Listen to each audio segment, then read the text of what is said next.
Hello दोस्तों, आप लोगों का स्वागत है हमारे चैनल टेक्लॉयर्स पे। आज हम लोग डिस्कस करेंगे topic conceptual position of the federalism. And हम अगेन डिस्कस करेंगे challenges before the Indian federalism, nature of the Indian constitution और कोऑपरेटिव फेडरलिज्म। हम लोग ये पॉइंट आज डिस्कस करेंगे अपनी इस वीडियो में। ओके। एंड अगर आप फेडरलिज्म के बारे में लाइक डेफिनेशन और basic feature of the federalism और यूनिटरी सिस्टम देखना चाहते हैं तो हमारी एक और वीडियो है जिसका लिंक आपको डिस्क्रिप्शन में मिल जाएगा, जाकर देख सकते हैं। तो चलिए शुरू करते हैं। Conceptual position of the federalism. So federalism is a political system where power is divided between the central government and the constituent units, usually state or provinces that make up the country. The central government and the constituent unit have their own distinct power, and neither can interfere with the other's constitutional responsibilities. तो जो federal system है ये एक political system है जिसमें जो power है वो सेंट्रल गवर्नमेंट और जो उनके द्वारा बनाई गई कॉन्स्टिट्यूट यूनिट है, यानी कि स्टेट के बारे के पास में या प्रोविंसेस के पास में, उनके बीच में डिवाइड कर दी जाती है। ओके। और सेंट्रल गवर्नमेंट कॉन्स्टिट्यूट करती है यूनिट को, लाइक वो अपनी जो पावर है उनकी वो अलग अलग पावर है, दोनों एक दूसरे की एरियाज में इंटरफेयर नहीं करते हैं, एक दूसरे की रिस्पॉन्सिबिलिटी में इंटरफेयर नहीं करते हैं। At its core, federalism represent a balance between the centralization and decentralization। और इसकी कोर की अगर हम बात करें फेडरलिज्म के, तो उसके कोर में जो सेंट्रलाइजेशन है और जो डिसेंट्रलाइजेशन है उसको बैलेंस करते हैं। The central government has certain power that are essential for governing the country as whole, such as defense, foreign policies and national securities। so central government के पास में कुछ एसेंशियल पावर हैं जो कि जैसे डिफेंस है, फॉरेन पॉलिसी है, national securities है। इन सब पावर्स को सेंट्रल गवर्नमेंट लाइक डील करती है। At the same time the constitute unit have certain power and responsibility at the better handle at the local level, such as the education, health care, law and order.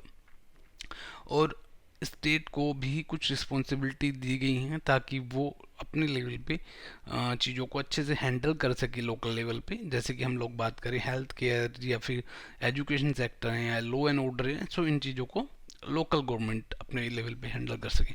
Federalism is often seen as a way to promote democracy and diversity. और जो federalism में हमने अक्सर देखा है कि एक रास्ता है जो कि प्रमोट करता है डेमोक्रेसी को और डाइवर्सिटी को।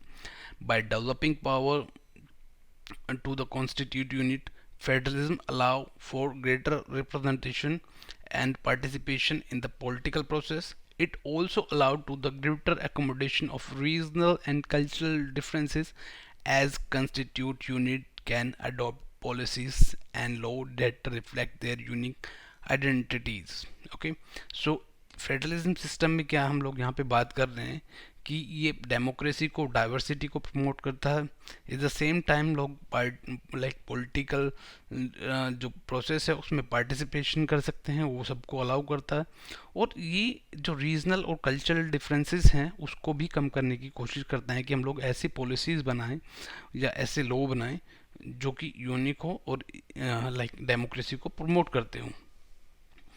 Another key aspect of federalism is that it's allow for check and balance on government power. By dividing power between the central government and the constituent unit, federalism creates multiple centers of power that can act as a check on each other. This can help to prevent the concentration of power in any one institute or individual। एक जो federalism का जो आपका main features हम लोग कह सकते हैं कि ये चेक एंड बैलेंस करता है गवर्नमेंट पावर को, लाइक उनको मैनेज करता है by dividing power between the central government and the state government और जो आपकी जो गवर्नमेंट ने कॉन्स्टिट्यूट की है यूनिट उनको। ये एक अच्छी चीज़ है इसके बारे में। और ओवरऑल हम लोग बोल सकते हैं फेडरलिज्म में complex and dynamic political system that have evolve over time in response to changing social, economical and political condition. While there are many different variants of federalism, its core principles are shared power, diversity and check and balance remain center to its conceptual position.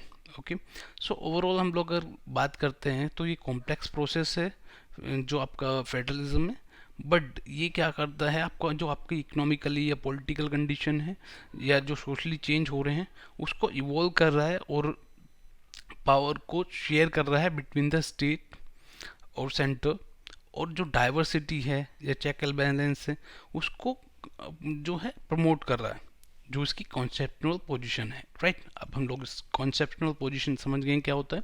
Now go with the next topic, challenge before the Indian federalism.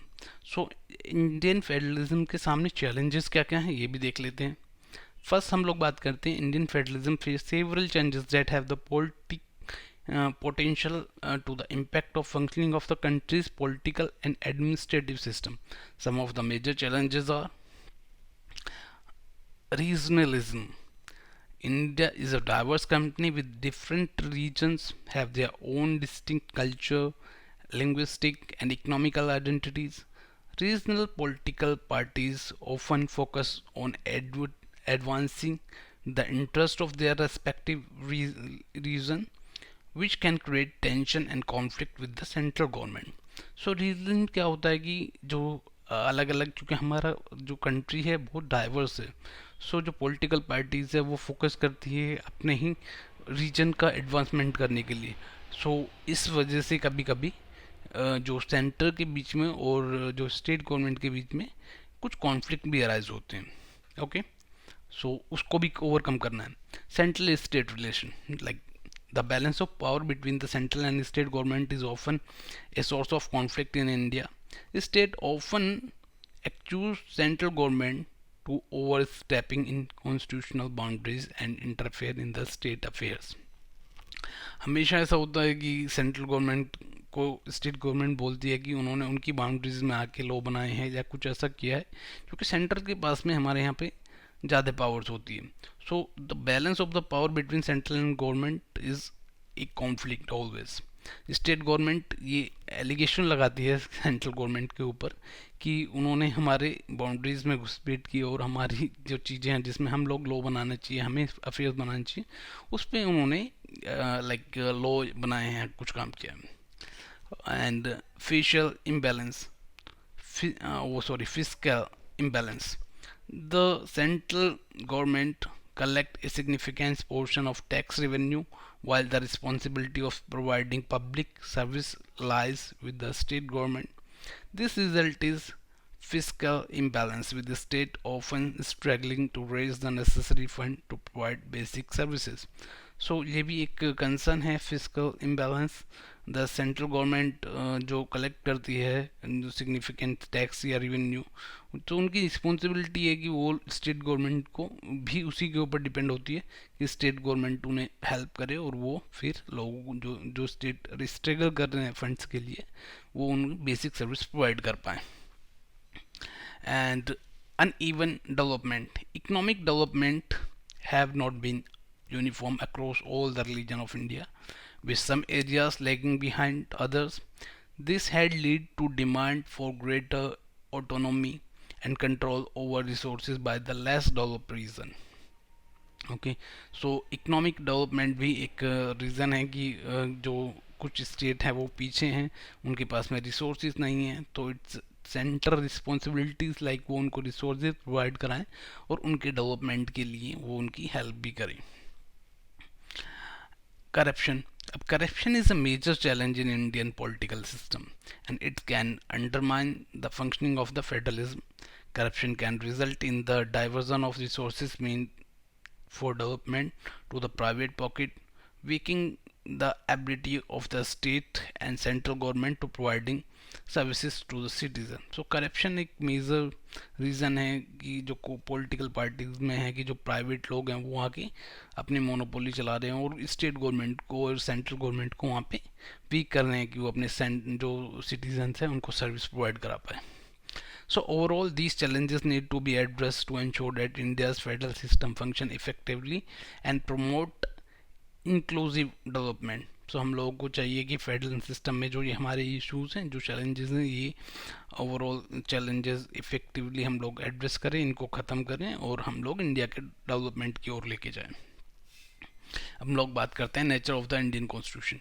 So Indian constitution की nature कैसी है? The Indian constitution is a unique and complex document that reflect the country's diverse culture, linguistic and religion identities. It is the supreme law of the land and provide the framework for the functioning of the country's political and administrative system. So जो आपका nature है constitution का, वो like एक complex document है और एक unique document है, जिसमें कि हमारी जो डाइवर्सिटी है, जो कल्चर है, लिंग्विस्टिक डिफरेंसेस है या रिलीजन आइडेंटिटीज़ है, ये सब चीज़ें रिफ्लेक्ट होती है। और ये सुप्रीम लॉ ऑफ लैंड है, जो कि हम लोग को एक फ्रेमवर्क प्रोवाइड कराता है कि ये कंट्री पॉलिटिकली और एडमिनिस्ट्रेटिवली सिस्टम कैसे वर्क करेगा। अब the nature of the Indian constitution can be characterized by the following key features, like written constitution. The constitution is a written document that outline the structure of the functioning of the country's government. It adopted the Constituent Assembly's November 26, 1949 and came into effect in January 26, 1950. Okay. Then again, the lengthy constitution. The constitution is one of the longest in the world with 395 articles, 12 schedules and numerous amendment.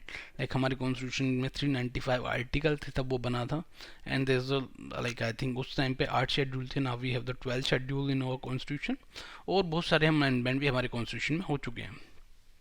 Federalism, the constitution established the Indian constitution establish A federal system of government where power is divided between the central government and the state government. Like हमारे schedule 6 में हमारे लोगों की power को divide किया गया है कि स्टेट गवर्नमेंट के पास में क्या पावर होगी और सेंट्रल गवर्नमेंट के पास में क्या पावर होगी। सो शेड्यूल 6 में उन पावर को हम लोग देख सकते हैं। सो fundamental right, the Indian Constitution guarantees several fundamental rights to its citizens, such as the right to freedom of speech, equality before the law, and protection against discrimination.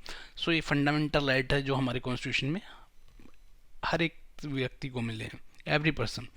Directive principle of the state policy. The Constitution also lay down certain directives for the government to follow in order to promote social and economical justice, reduce inequality and protect the environment. So हमारे directive principle में like जो duties और जो कुछ rights भी दिए गए हैं जो कि डायरेक्टिव प्रिंसिपल्स में हम लोगों को कॉन्स्टिट्यूशन ने दिए। Parliamentary system, India has a parliamentary system of government where the executive branch is accountable for the legislature and the prime minister is the head of the government. Okay, so parliamentary system है, हमारे यहाँ पे जो head होता है वो prime minister होता है। Independent judiciary, the Indian constitution established an independent judiciary with the Supreme Court as the highest court of the appeal. The judiciary is responsible for the interpreting the constitution and enforcing the law. So Indian judiciary हमारे यहाँ पे independent है और जो Supreme Court of India है वो highest apex court है, और judiciary is responsible for interpreting the constitution. जो जुडिशरी है वो कॉन्स्टिट्यूशन की इंटरप्रिटेशन करती है और जो लॉ है उसको एनफोर्स करती है। Overall the Indian constitution is a complex and dynamic document and reflect the countries unique social, cultural and political landscape. It's provide the framework for the functioning of the country's democracy and federal system of government, and its principles have guided the country's development and process over the past several decades.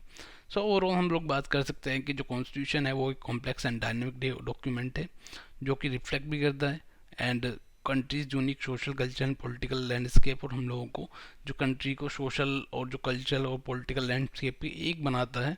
It's provide the framework for functioning of the country democratic, और ये हम लोगों को एक framework देता है कि हमारी कंट्री किस तरह से फंक्शन करेंगी डेमोक्रेसी में। अब कोऑपरेटिव फेडरलिज्म, इसकी भी बात कर लेते हैं। सो cooperative federalism is the concept in which the central government and the state government work together to solve common problem and promote general welfare of the citizen.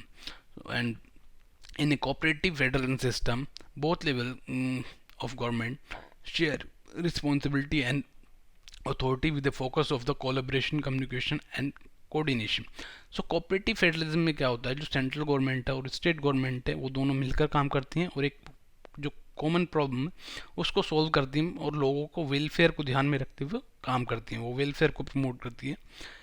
In cooperative system, like cooperating federal system, both level government share responsibility and authority, जो state government है और जो आपकी central government है, दोनों के level पर authorities and responsibilities assign की जाती है विद फोकस ऑफ कोलैबोरेशन और कम्युनिकेशन एंड कोऑर्डिनेशन। सो वो लोग साथ में आके कोलैबोरेट करते हैं, आपस में कम्युनिकेट करते हैं और कोऑर्डिनेट करके एक कॉमन प्रॉब्लम को सॉल्व करने की कोशिश करते हैं। Under cooperative federalism, the central government provides resources and funding to the state government to address a specific problem or issues. So under जो cooperative federalism क्या होता है, सेंट्रल गवर्नमेंट प्रोवाइड कराती है रिसोर्सेज और फंडिंग स्टेट गवर्नमेंट को कि एक स्पेसिफिक प्रॉब्लम या इश्यू को एड्रेस करने के लिए, उसको ख़त्म करने के लिए। The state government in turn develop policies and program and align with the national goals and objective and work with the central government to implement them. So state government क्या करती है कि इस डेवलप करती है पॉलिसीज़ और programme की जो नेशनल गोल्स हैं या ऑब्जेक्टिव है उनके साथ में, और सेंट्रल गवर्नमेंट के साथ में मिलकर उसको इम्प्लीमेंट भी करते हैं। So cooperative federalism can be seen in a variety of areas such as healthcare, education and infrastructure development. For example, central government may provide funding and support for the state government to develop and implement healthcare programs that address specific health challenges such as maternal and child health or infectious disease. सो क्या है यहाँ पे एक example दिया गया है कि cooperative federalism में क्या होता है कि स्टेट गवर्नमेंट सेंट्रल गवर्नमेंट दोनों मिलकर काम करते हैं। लाइक सपोज हम बात करते हैं यहाँ पे सेंट्रल गवर्नमेंट फंडिंग करती है स्टेट गवर्नमेंट को कि उनके यहाँ पे हेल्थ केयर का एक इशू है, हेल्थ को लेकर के कुछ चैलेंजेस है स्टेट के सामने, लाइक मैटरनल चेंजेस या फिर चाइल्ड की हेल्थ को लेकर के इन्फेक्शन की डिसीज़ कुछ बढ़ रही है। तो आपके यहाँ पे सेंट्रल गवर्नमेंट आपको फंडिंग करेंगी कि आप काम कीजिए, हम लोग आपको फंड्स कर रहे हैं, you just focus on the problem and just rid of it. Okay, इसको ख़त्म कीजिए, आप प्रॉब्लम को ख़त्म कीजिए। So cooperative federalism is an important concept in India, give the country's federal system of government and its diverse regional and cultural identities. The Indian Constitution provides the cooperative federalism through various provisions such as the distribution of the power between the central government and the state government and the formation of the interstate council to promote coordination and cooperation between the central government and state government. So overall हम लोग बात करते हैं federalism में क्या होता है कि सेंट्रल गवर्नमेंट और स्टेट गवर्नमेंट दोनों साथ मिल के आते हैं और एक पर्टिकुलर प्रॉब्लम को वो सोल्यूशन प्रोवाइड कराते हैं, उसको यहाँ पे ख़त्म करने के लिए वो दोनों साथ में मिलकर काम करते हैं। So overall, cooperative federalism is a key feature of Indian federal system of government and play an important role to promoting development, progress and unity across the country. So thank you for watching. Like, comment, share and subscribe the channel. So thank you for watching.